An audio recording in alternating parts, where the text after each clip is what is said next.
डिडवाना विधानसभा क्षेत्र के छोटी बेरी गांव में पूर्व मंत्री निर्दलीय प्रत्याशी यूनुस खान का अभूतपूर्व स्वागत किया गया, जहां लोगों ने खान को हाथी पर बैठाकर पूरे गांव में घुमाया। डिडवाना विधानसभा से निर्दलीय चुनाव लड़ रहे पूर्व मंत्री यूनुस खान शनिवार को जनसंपर्क के दौरान देर शाम को क्षेत्र के बेरी खुर्द गांव पहुंचे, जहां पर गांव वालों ने एक विशाल जुलूस निकाला, खान का स्वागत किया। गांव के बाहर करीब 3 किलोमीटर पहले बनवासा स्टैंड से खान को वाहन रैली से गांव के बस स्टैंड तक लाया गया। उसके बाद खान को हाथी पर बैठाकर गांव के मुख्य मार्गों से हिराड़ा में सभा स्थल तक ले जाया गया, जहां रैली एक विशाल सभा में तब्दील हो गई।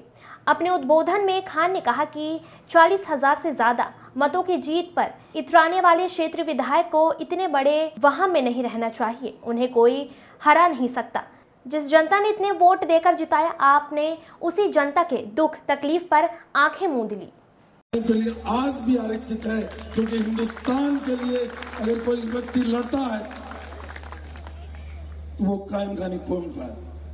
1965 और 1971 का युद्ध याद करिए, जब पाकिस्तान के खिलाफ हिंदुस्तान लड़ रहा था तो एक आजमाइश की गई थी कि कायम खानी की जो चार्ली कंपनी है कैनेडियंस की, उसको सबसे आगे लगाया जाए।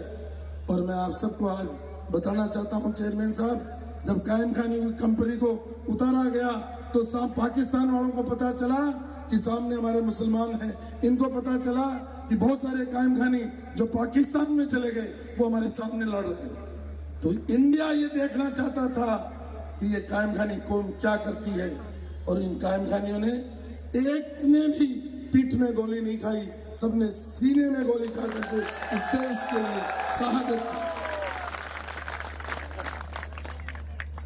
25 साल बाद जिस कौम ने सीने में गोली खाई हो,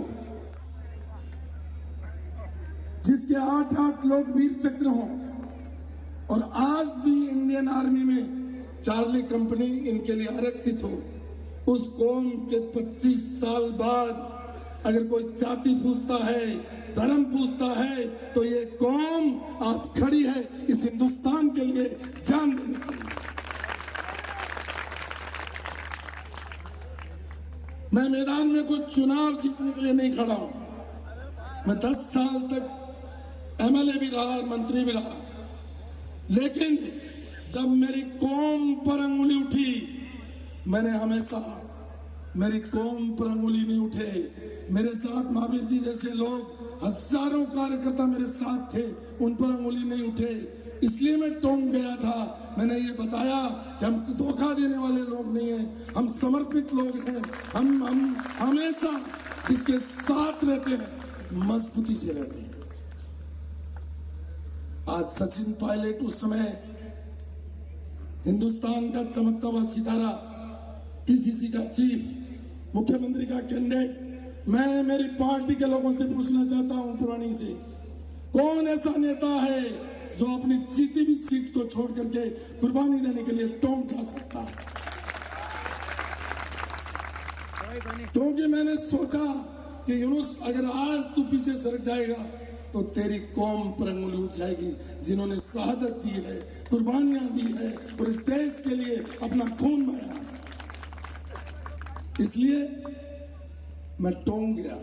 आज मैं आपको जवाब दे रहा हूं, मैं टोंक इसलिए गया, और पिछले 10 साल तक राजस्थान सरकार में मंत्री रहा, यहाँ का विधायक रहा, और मैं आप लोगों को, आज बेरी के लोगों, आसपास के लोगों में ये बताना चाहता हूँ, मैं जब भी काम करता था एक ही बात सोचता था कि मेरी कौम पर अंगुली नहीं उठे, मेरी कौम की तरफ कोई नहीं देखे, मेरी पार्टी की तरफ नहीं देखे, मेरे साथ जो लोग चल रहे हैं उनकी तरफ कोई अंगुली नहीं उठाए।